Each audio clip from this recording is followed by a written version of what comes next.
comparativa entre diferentes modelos de determinação de custo de operação de veículos. Eu vou fazer uma breve contextualização. Existe uma lei federal de número 10.233 de 2001, que ela fala sobre os deveres do Sistema Nacional de Viação. E esses 3 deveres são garantir a segurança do transporte de pessoas e mercadorias, tornar mínimos os custos do transporte e, portanto, das tarifas dos fretes, e promover a integração nacional e o desenvolvimento socioeconômico. A gente vai focar mais nessa questão de tornar mínimos os custos do transporte. Como é que a gente torna mínimo isso? Melhorando a condição da via. Para melhorar a condição da via, precisamos realizar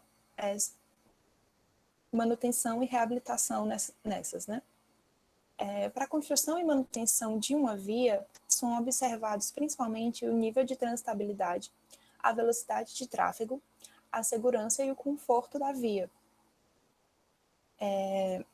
E o tráfego em rodovias com infraestrutura inapropriada, de acordo com a pesquisa CNT de 2019, pode causar um desperdício médio de cerca de 5% de volume de combustível. E para a gente conseguir saber o quanto é esse 5%, a CNT disse que é cerca de 3,3 bilhões de reais de prejuízo financeiro para transportadores. E, assim, eu digo transportadores porque esses dados, essa porcentagem, esse valor, prejuízo, foi voltado para a questão de caminhões, de transporte de carga, né? E esses 3,3 bilhões são suficientes para adquirir quase 6 mil caminhões novos, que a gente vê que é muita coisa, que só por uma infraestrutura inapropriada pode causar, né, de prejuízo. Na pesquisa CNT de 2019, diz que 59% das rodovias, tanto pavimentadas como não pavimentadas, apresentam condições inadequadas, seja de geometria, seja de defeitos. E das pavimentadas, 52,4% das rodovias apresentam deficiências. Essas deficiências são o que é de defeito, né? De trinca, buraco, até IRE elevado é considerado nessa questão da deficiência. E só lembrando que 78,5% da malha viária nacional são de rodovias não pavimentadas. Aí a gente precisa saber que as características dessas vias, geometria, defeito, IRE, implicam não só no custo da agência responsável pela sua manutenção e reabilitação, construção, também afeta o custo do usuário. O usuário que está lá dirigindo para trabalhar, para viajar, ele também, essas características influenciam muito nisso.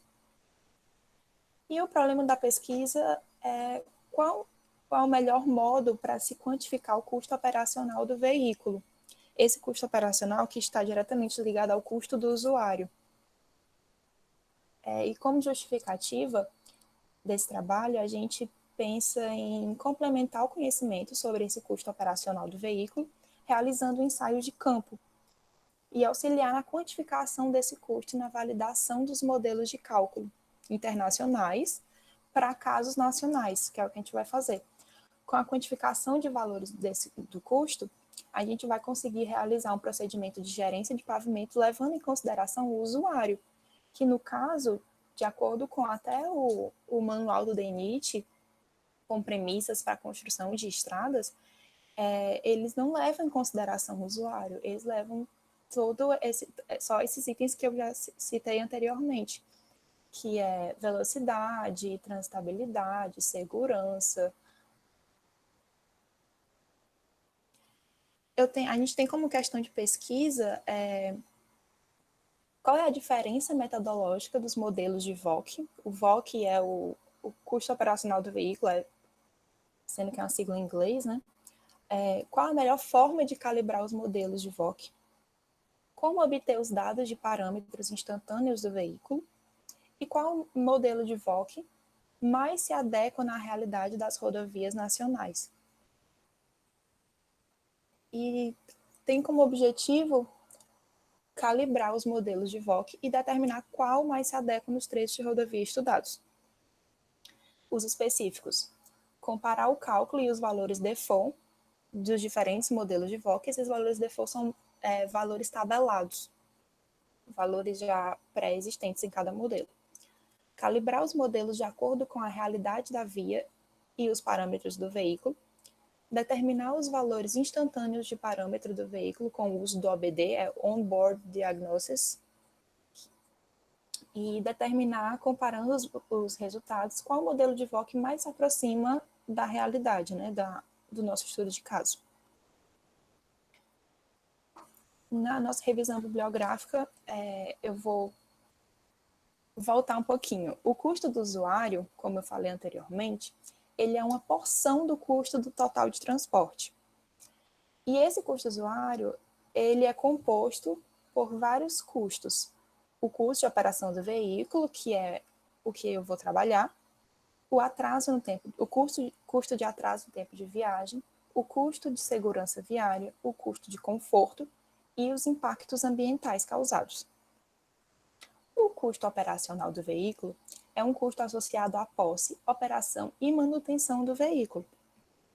Esse gráfico que eu coloquei aqui, ele é um gráfico da CNT de 2019 e ele mostra o aumento do custo operacional de transporte em relação ao estado do pavimento da rodovia. E a gente vê que, para uma rodovia de grau péssimo, o aumento do custo operacional é de 91,5%, que é muito alto. E a gente consegue enxergar como as características da via conseguem influenciar no custo operacional do veículo, no custo do usuário. Para calcular o custo operacional, na literatura, os parâmetros somados são o custo de combustível, o consumo de pneus, consumo de óleo, manutenção, a depreciação e a questão de licença e seguro do veículo. Sendo que para fim de modelagem, a fim de cálculos de modelos, diferentes modelos, a gente só utiliza até a depreciação. A gente tira a questão de licença e seguro porque varia muito de região para região, de estado para estado, de país para país, principalmente. E cada país cria o seu modelo para facilitar, né? E não faz muito sentido eles fazerem essa questão de licença e seguro, já que varia tanto de localidade para localidade. Então, vamos lá. Dos modelos criados, dos mais difundidos por aí, começou com o HDM3, criado pelo Banco Mundial em 85. Depois foi criado em 88 pela RRB, Australian Road Research Board, o AFCOM, que é um modelo baseado no HDM3 melhorado, né? E em 2000, o mais famoso, o HDM4, criado pelo Banco Mundial, adaptado do AFCOM, que é esse modelo australiano. Em 2001, o FHWA lançou o HPP, que é um modelo americano calibrado a partir do HDM4.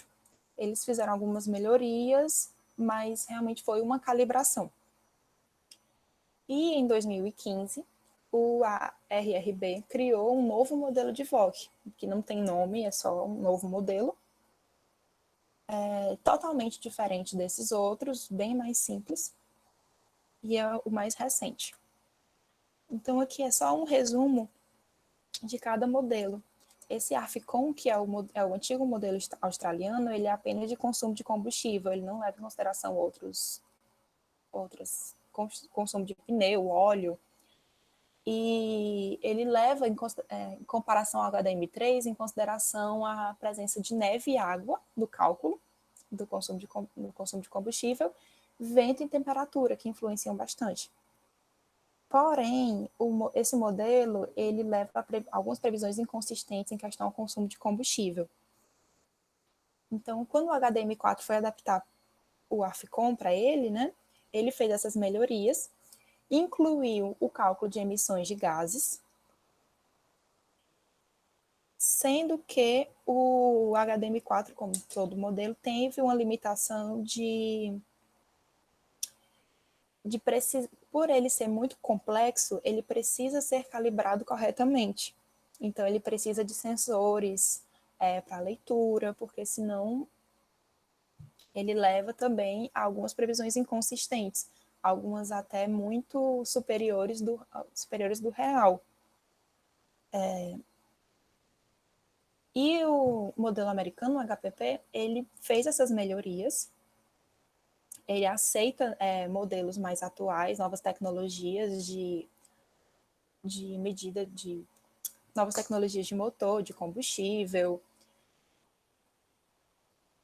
e ele aceita novos métodos de medida de deflexão e macrotextura, que o o HDM4 ele leva em consideração cálculos antigos, os modelos antigos, eles não levam sensores, tipo o FWA e laser, né?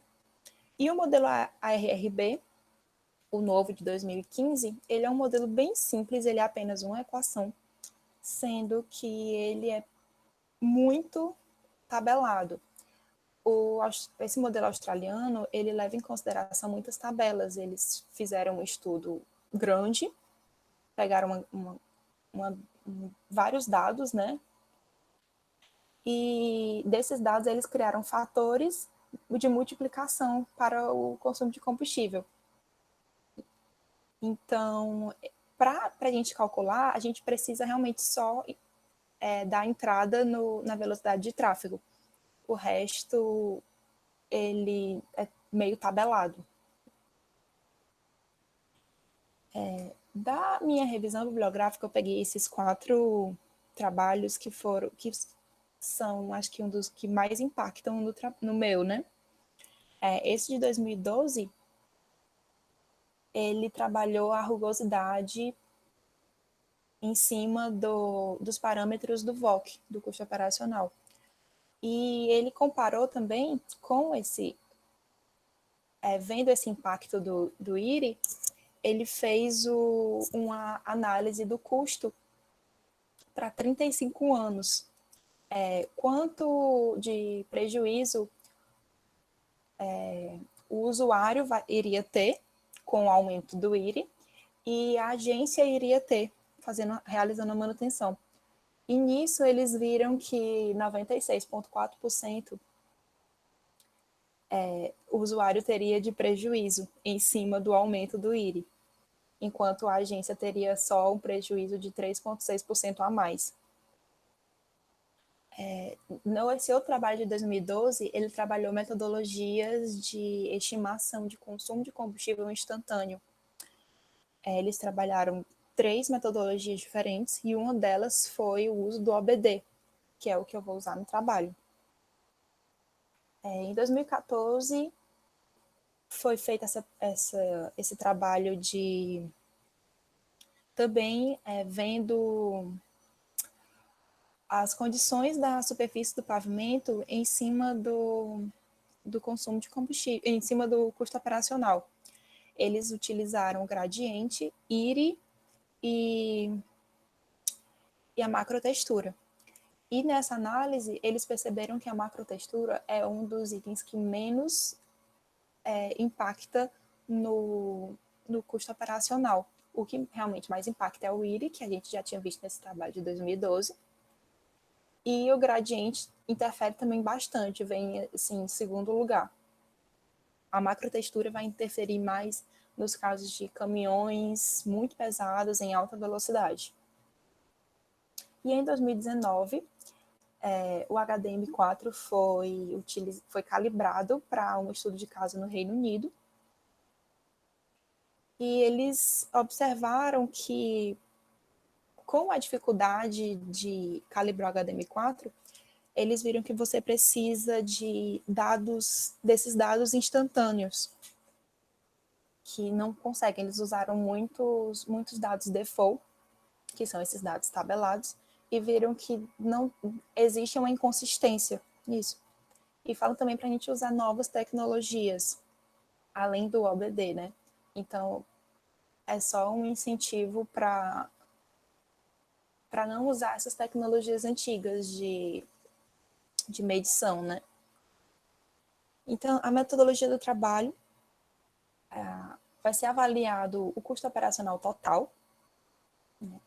O custo de consumo de combustível, o custo de consumo de pneus, o consumo de óleo, o consumo de manutenção. A gente vai calcular cada um e o operacional total é a soma.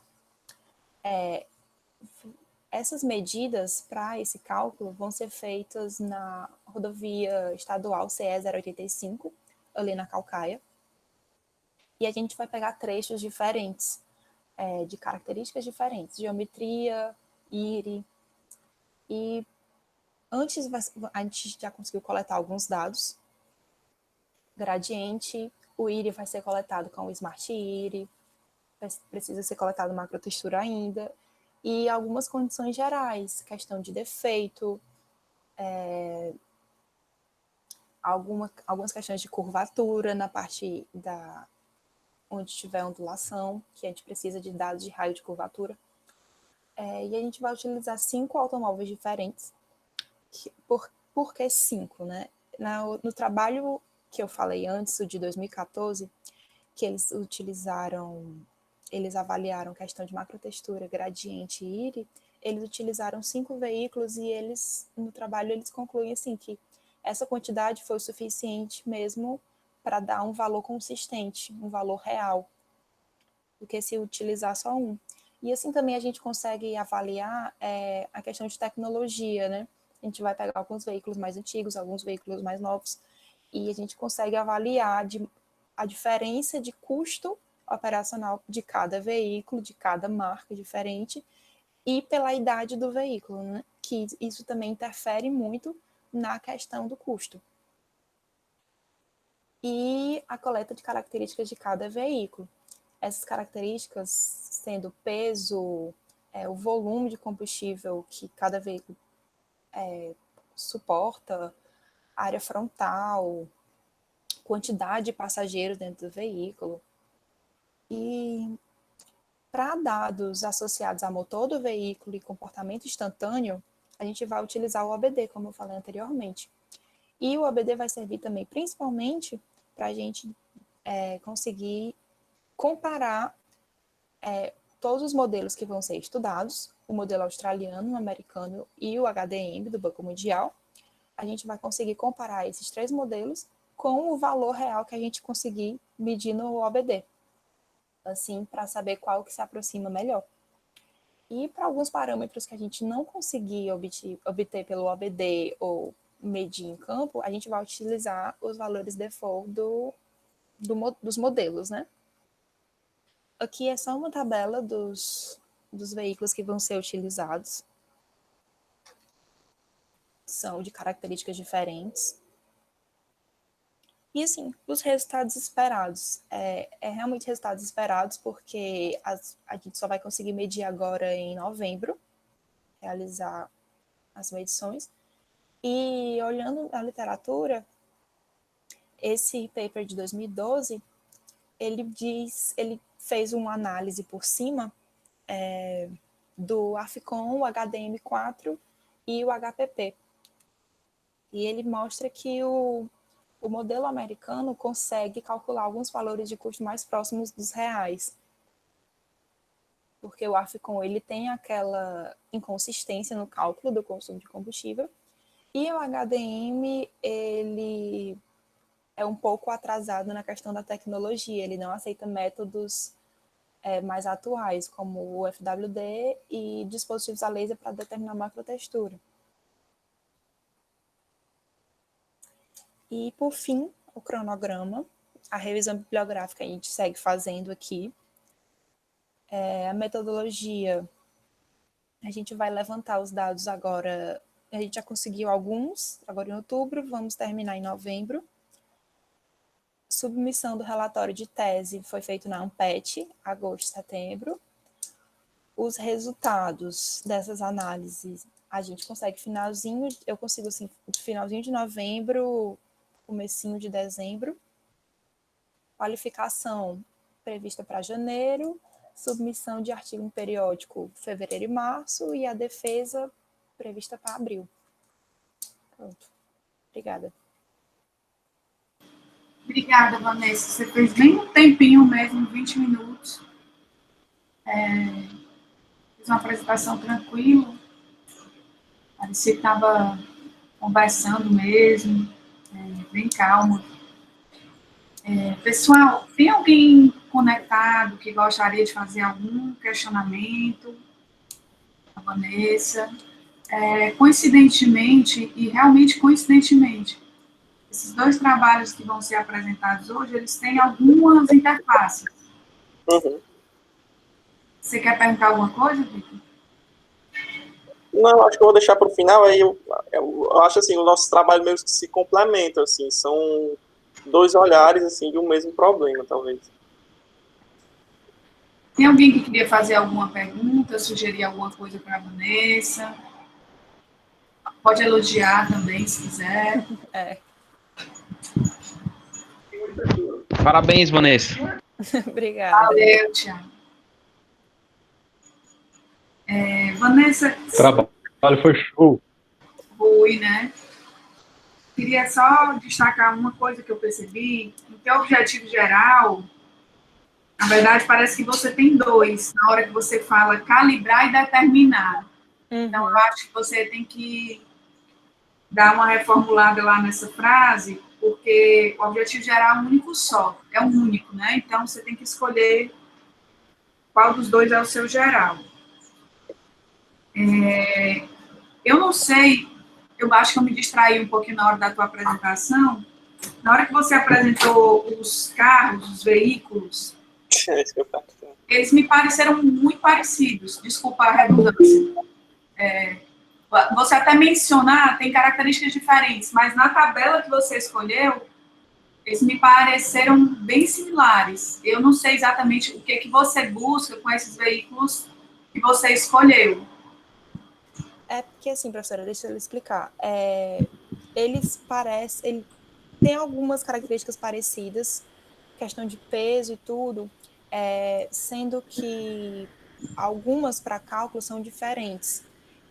Para cálculo, a gente precisa de questão de característica de pneu, que para a maioria são diferentes, e tem um dos veículos ali que é porque essa apresentação é um pouquinho, eu fiz antes e não deu tempo de mudar, mas um dos veículos ali é igual, é a mesma marca, o mesmo modelo, só que de anos diferentes.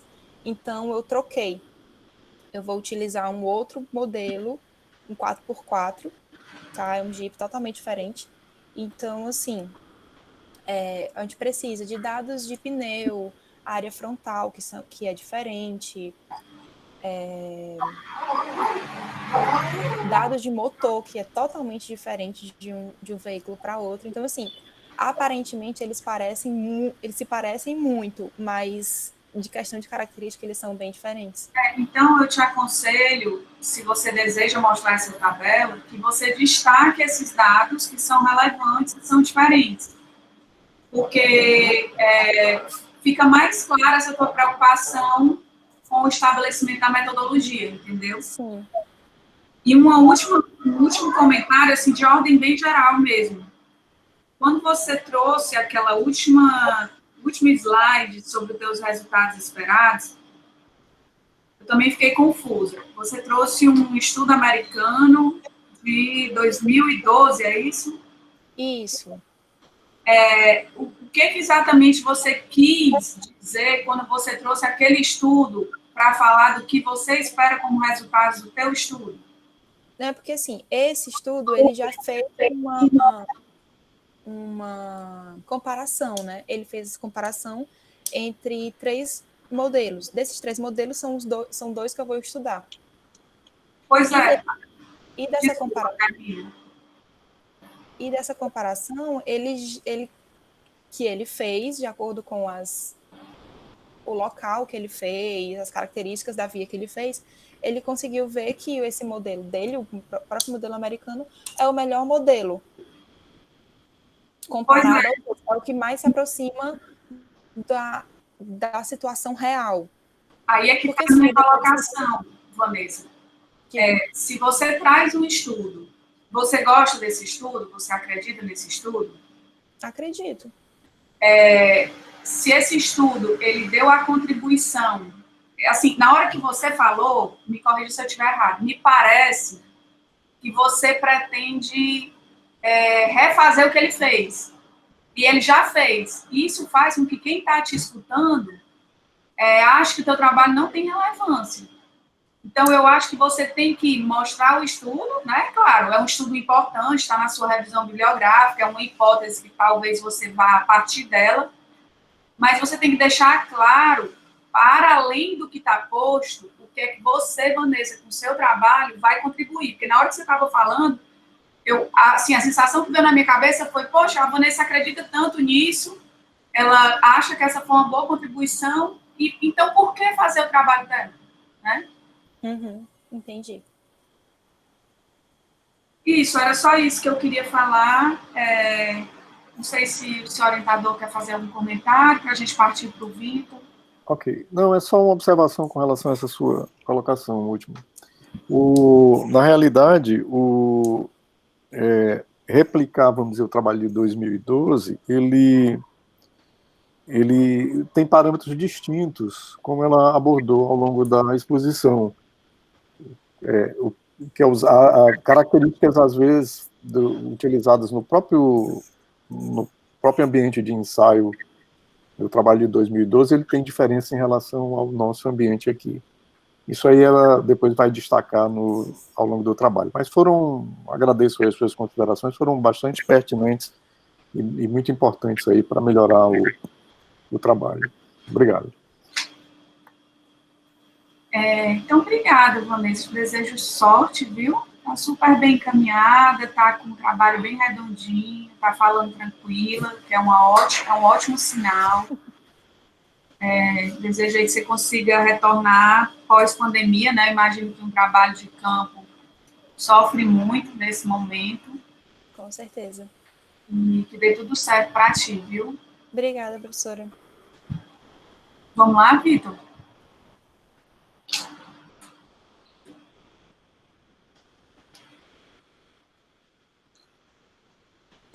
Pronto, chegou, Vitor. Todo mundo consegue ver meu trabalho? Está me escutando bem? Sim. Ok. Certo. Bom, primeiro, bom dia, né? Eu me chamo Victor e o meu trabalho ele vai tratar, né, da avaliação da relação entre a condição de superfície de pavimentos e o padrão de emissão de poluentes atmosféricos. E a minha orientadora, acho que ela já falou, né, a professora Verônica Castelo Branco. Na nossa introdução, né, eu vou falar um pouquinho contextualizar, né, a temática aqui do trabalho, né, falar um pouco da revisão bibliográfica e problematizar e justificar o trabalho, né. Bom, no setor de transportes, a gente sabe que é um setor que contribui bastante para o consumo energético do planeta, né. Nos Estados Unidos, cerca de 26% das emissões de gases do efeito estufa são culpa, né, vamos dizer, do setor de transportes. Na Europa, isso é em torno de 21%, 22%. Eu não encontrei na literatura algum trabalho que dissesse, né, essa proporção aí de contribuição do setor de transporte, mas eu acho que deve estar em torno aí desses números aí da Europa e dos Estados Unidos, né. Então, com base nisso, né, com esse problema de emissão do setor de transportes, o CONAMA, ele criou o PROCONV, né, que é o Programa de Controle de Emissão Veicular, certo? E aí, esse programa, ele dividiu-se, né, ao longo dos anos, ele iniciou nos anos 90, tentando melhorar essa reciclagem dos gases, né, do escapamento, para controle de emissões de dióxido de nitrogênio, né. Também inseriu a injeção secundária do ar coletor de exaustão do veículo, né, para controle também do monóxido de carbono e de hidrocarbonetos, certo? No ano de 92, incorporou-se a injeção eletrônica, né, que até então os veículos eram utilizados os carburadores, e aí melhorou-se também esses padrões de emissão, né. E aí, antes de lançar o Proconv do L3, que é as fases de veículo leve, né, elas começam com a letra L, e em 94 também, eu não inseri aí, mas está dentro do Proconv L2, inseriu-se também o controle de ruídos, né, porque além da emissão de poluentes, né, de gases, inseriu-se também a questão da poluição sonora. E aí, em 97, utilizou-se aquele combustível eletrônico, denominado de sonda lambda, né? Acho que quem teve problema de carro aí deve saber. E o controle eletrônico, né, de injeção de combustível, certo? E aí, os anos foram se passando, né, e foram tentou-se restringir, né, essas emissões. Em 2005, reduziu-se ainda mais essa questão dos valores tolerados, né, principalmente de hidrocarbonetos e dióxido de nitroso. E em 2009, trouxe também algumas melhorias, né, tecnológicas, como câmara de combustão e melhoramento dos bicos injetores, né, bomba injetora, injeção eletrônica também. A gente está na atual fase de 2014, né, que é o Proconv L6, que também teve alguns melhoramentos, né, de questão de tecnologia mesmo. E aí o Proconv tem mais duas fases que vão ser implementadas, né? Uma em 2022, que é a Proconv L7, e em 2025, que é o Proconv L8. A de L7, ela também vai restringir ainda mais, né, os padrões da L6, e a L8, ela tem uma novidade. Ela lança emissões com base em níveis. E aí, é meio que para forçar as montadoras a equilibrar os níveis, lançando carro menos poluentes. Por exemplo, se uma montadora tem muitos carros a combustão do ciclo Otto, né, que é o ciclo de gasolina, etanol, essa montadora vai ser obrigada a lançar mais veículos elétricos para equilibrar esses fatores de emissão, certo? E aí existe também normas, né, para veículos pesados, que atualmente está na P7, e em 2023 vai entrar na P8, e também para motocicletas, né, que atual está na fase, chama Promote, está na fase M4, e a M5 vai entrar também em 2023, com algumas restrições a mais em 2025. A CETESB, né, ela faz alguns estudos de emissão no estado de São Paulo. E aí ela compara as emissões da macro-região de São Paulo, né, que é as cidades do entorno, mesmo da macro-metrópole paulista, e do estado como um todo. E aí eles perceberam que em torno de 60% das emissões de São Paulo são concentradas aí nessa macro-metrópole, né, de São Paulo. E eles analisaram alguns componentes, né, monóxido de carbono, óxido nitroso, material particulado. A CETESB, ela não deixa tão claro quais os métodos que ela usa, né? Ela fala muito em padrão de emissão do que é validado na montadora, né? Quantidade de veículos que estão trafegando, porque existem veículos só licenciados, né? Tem veículos que estão em condições irregulares, mas eles tentam contabilizar também. Tem os veículos que vão sendo sucateados, enfim, ele faz um balanço de número de veículos, né? De frota, e utiliza os padrões de emissão da montadora, certo? Eles tentaram quantificar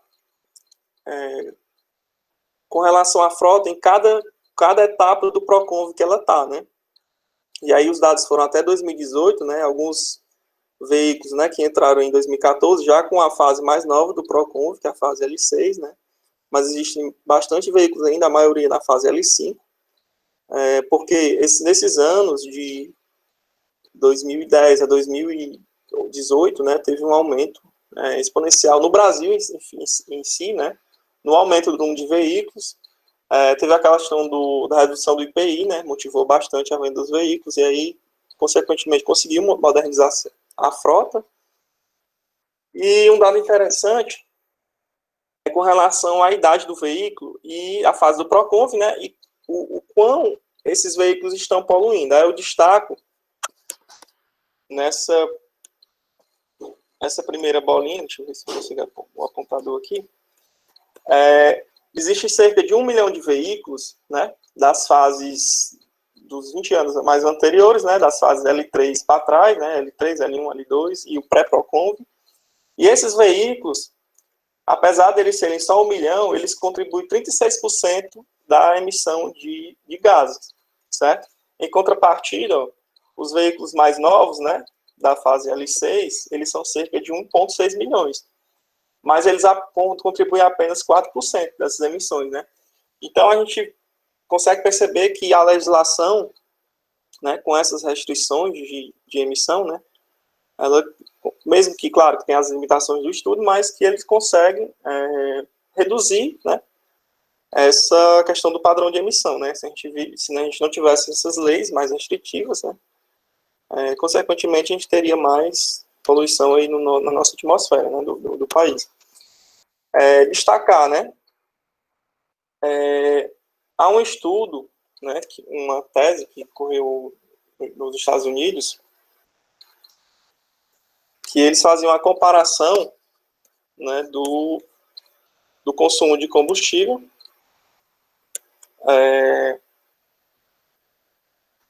em relação ao pavimento, né, em pavimentos rígidos ou em pavimento flexível. E aí percebeu-se que houve um consumo, né, de 4%, uma redução do consumo de combustível, né, não de emissão ainda, quando se trafega em pavimentos rígidos. Há também uma revisão bibliográfica de Fontoras e colaboradores que ele tentou traçar as contribuições, né, para o aumento de emissão de CO2, porque o veículo ele é licenciado, né, com um certo número aqui de emissão por quilômetro, certo? Mas há fatores que fazem com que aumente esse nível de emissão, né? O principal deles é o tráfego, né, que foi objeto de estudo objeto de estudo do nosso grupo de pesquisa de emissões, certo? Mas o meu trabalho ele pretende investigar em relação à superfície do pavimento, certo? Que aqui nesse estudo ele diz que influencia apenas 5%, só que a realidade brasileira, né, de qualidade da via, a gente sabe que ela diferencia bastante aí dos níveis europeus e americanos, norte-americanos, né? Eu sei que essa metodologia da CNT, ela tem algumas limitações também de coleta, né, mas elas nos dá um valor, assim, né, para a gente ter uma noção de como é que tá as nossas vias, as nossas rodovias, né. E aí até a Vanessa usou esse dado também, e aí eu destaquei, né, que com relação ao pavimento, né, mais da metade aí estão em condições de regulares para péssimas, né. Então, até que ponto isso influencia no padrão de emissão, certo? Então, eu acho que sim, essas condições, né, da realidade brasileira com o que é visto na literatura, são condições que justificam uma análise maior, uma investigação maior, né, com relação a isso. E aí algumas questões de pesquisa, certo? A gente tem curiosidade de saber quais os impactos, né, como falei, da qualidade do revestimento, dos revestimentos locais, né, revestimentos brasileiros, na emissão dos poluentes veiculares. Será se realmente o tipo de pavimento ele influencia no padrão de emissão? Porque aquele estudo ele viu somente o consumo de combustível. E existem, assim, pelo que a gente investigou, né, até a Vanessa até contribuiu aí também, existem alguns estudos que analisam o consumo de combustível, né? Mas a literatura tem poucos estudos que relacionam realmente o padrão de emissão, né? Muitos, às vezes, utilizam até o dióxido de carbono, né, para ser um indicador de poluição. Mas, assim, um estudo realmente vendo todos os padrões de emissão, né, e com relação à qualidade da via, eles são bem escassos, né, pelo menos não encontrei muitos. E a gente se perguntou também se há divergência entre os resultados, né, que a gente vai encontrar, os resultados práticos, frente aos especificados dos manuais do veículo e nesses modelos, né, que existem na literatura, a Vanessa testou alguns. É possível a gente contribuir para um modelo capaz de relacionar essas emissões, né, em função da qualidade da via e da velocidade do veículo? E aí os nossos objetivos. O objetivo principal é analisar a influência, né, do revestimento nas emissões atmosféricas veiculares. E aí os objetivos específicos, né, verificar se a regularidade longitudinal contribui no padrão de emissão de poluentes, né, averiguar se o tipo de revestimento influencia nesse padrão, comparar se os resultados de campos divergem dos esperados, né, e contribuir na construção de um modelo de consumo de combustível, qualidade da via e padrão de emissão de poluentes veiculares. Algumas etapas, né, metodológicas aí do trabalho. A gente traçou aí algumas etapas: escolha do veículo, né, definição dos percursos, e montagem, né, do sistema de emissão. Vai ser também on-board, com medição também do I, né, fazer alguns testes preliminares, analisar e selecionar o combustível, né, que é muito importante aí, que ele é um fator principal, que influencia, né, na emissão dos poluentes, né, fazer a coleta, processar esses dados, determinar os fatores de qualidade das vias, realizar uma análise espacial, né, dessas concentrações de poluentes e da qualidade através do IRI, né, das vias, e comparar os resultados com os esperados na literatura, né, tanto nesses cálculos de alguns microsimuladores, de VICIM, ISUM, também tem o modelo do HDM4, né. Para isso, a gente vai montar, né, um equipamento no veículo, né. Trouxe aí uma imagem do trabalho do Classiano, foi um dos primeiros a fazer isso no grupo, né. Então, existe um analisador de gases, né, e um computador, a gente vai ligar no carro, né, para medir os parâmetros de temperatura, pressão, né.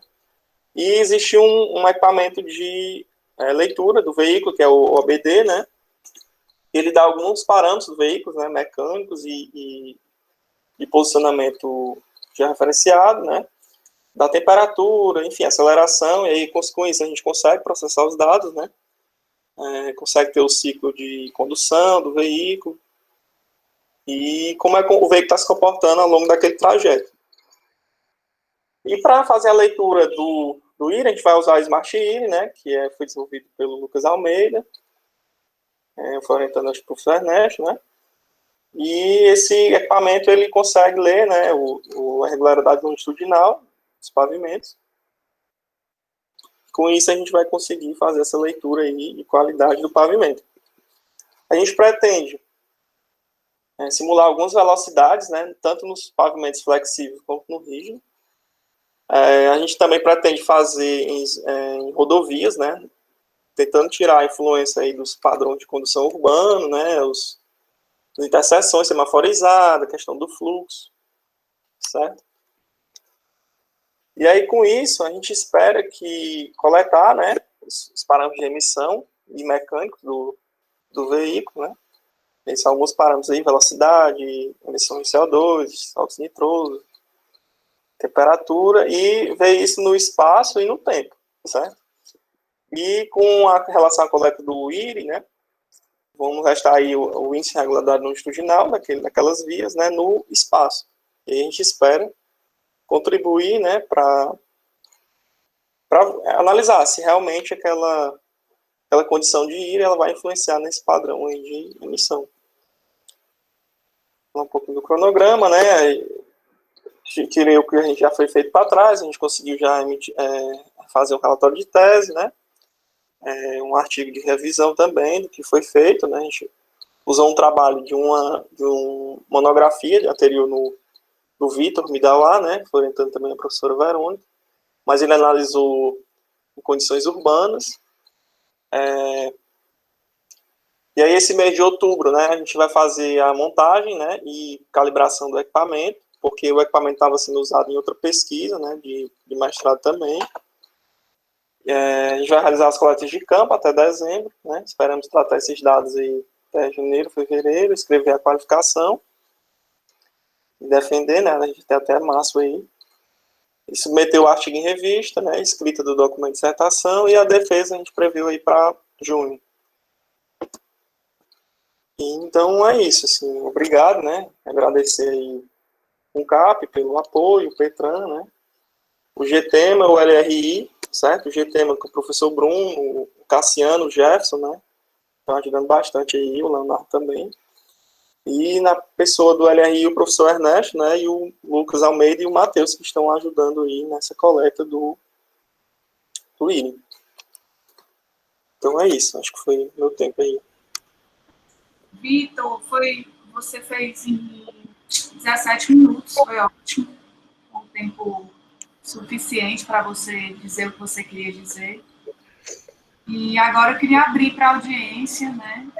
Dizer que eu e Vitor, a gente vai ficar muito feliz de escutá-los. Se vocês quiserem fazer algum comentário, trazer alguma sugestão, alguma coisa que a gente não tenha enxergado. A gente conversou um pouco antes dessa apresentação dele, então meu olhar, e obviamente como eu o oriento, né, o meu olhar é completamente enviesado. Eu queria só dar uma sugestão aí. Opa, desculpa, pode falar. Não, eu acho que o senhor deve dar a mesma sugestão que eu. O professor Ernesto teve uma orientanda, a Priscila, ela trabalha exatamente com emissões e talvez fosse bom depois tu dar uma olhada na tese dela, para ver se dá uma luz, ajuda alguma coisa, ver como foi que ela trabalhou, entendeu? Que ela usou o OBD e trabalhou com emissões. Na realidade, eu acho que pensamos a mesma coisa. O trabalho da Priscila foi um que eu até apresentei numa das exposições aqui, daquele seminário, que ele fala sobre a emissão, né, o efeito do IRI, né, sobre a emissão dos veículos. E a gente faz uns testes, tem algumas referências a respeito também de bibliografia, que eu acho que seria interessante dar uma olhada. Bacana. Eu posso até depois ver e mandar para ti. Só precisa ver o teu e-mail, que eu não me lembro mais.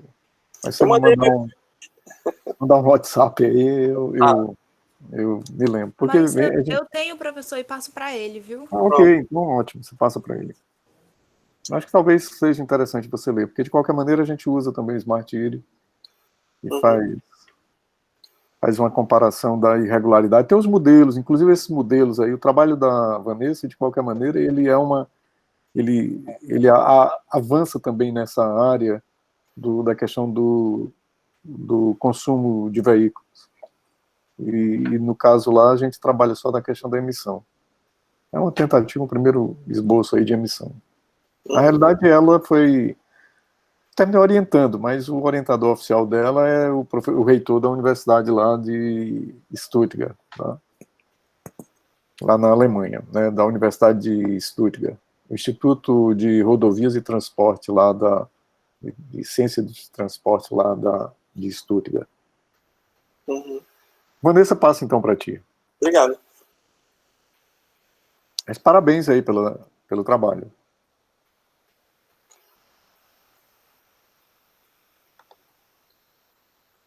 Mais ou menos.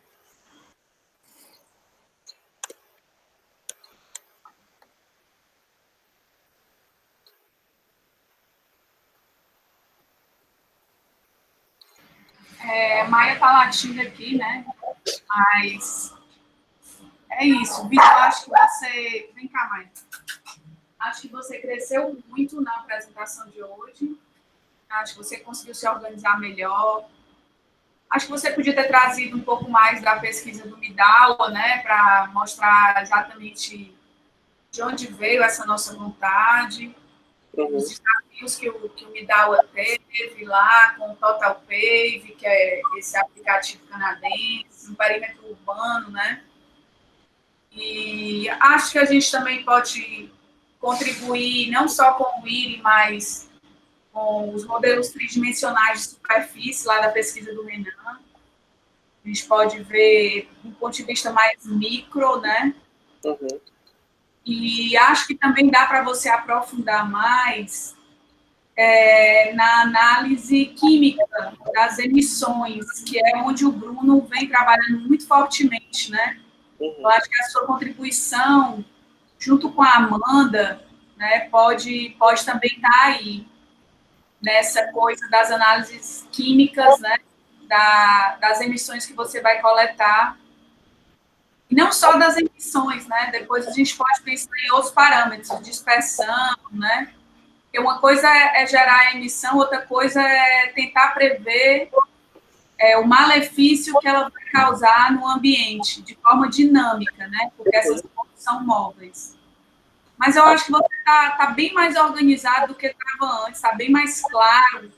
E a metodologia, eu acho que essa prévia da metodologia que você colocou ali no final, no final não, no início do seu traçado metodológico é fundamental, essa coisa de não ir a campo sem antes fazer alguns testes, né, para a gente ter certeza de onde a gente pode colaborar exatamente. Então, eu fiquei muito feliz com a sua apresentação hoje. Obrigado. Então é isso, gente. A gente chega ao final do nosso semestre, né? A disciplina de seminário. Você foi o último dos moicanos. Daqui a pouco serão vocês a estarem se apresentando, como os meninos se apresentaram ao longo desse semestre inteiro. Vai ser muito mais rápido do que vocês vão imaginar. Já já a gente vai se encontrar na disciplina de metodologia, né? Eu vou estar com vocês. E, basicamente, o que vocês desenvolvem dentro da disciplina de metodologia é o que vocês acabam apresentando nos seminários no semestre seguinte. Então, acho que foi um semestre, apesar de conturbado, com tudo que aconteceu, acho que a gente conseguiu atingir o que a gente queria. E teve um lado positivo, né? O fato da gente estar remoto permite a participação de outras pessoas. A gente está gravando, né, os seminários, então fica registrado, estão todos lá no site do Petran. Então é isso, eu queria agradecer pela parceria de vocês e que está chegando a hora, com o final desse semestre, de vocês estabelecerem as orientações, né, formalmente, na coordenação. É muito importante que vocês entrem na disciplina de metodologia com a orientação formalizada. A disciplina de seminários, ela se presta também a isso, ela se presta para que vocês entendam o que cada professor, cada linha, cada grupo está fazendo, e assim possam também consolidar essas orientações. Então, terminando o semestre 2021, com a consideração das notas das disciplinas, vocês já estão aptos para formalizar essas orientações via coordenação e dar início à disciplina de metodologia, que, na verdade, é um trabalho feito A3, às vezes A4, quando o aluno tem uma coorientação também. Então, é isso. Obrigada pela companhia e até o próximo semestre, que, na verdade, não é o próximo semestre, é daqui a alguns dias, né? Acho que no dia 23 de novembro reinicia. Tá bom? Beijo, bom final de semana.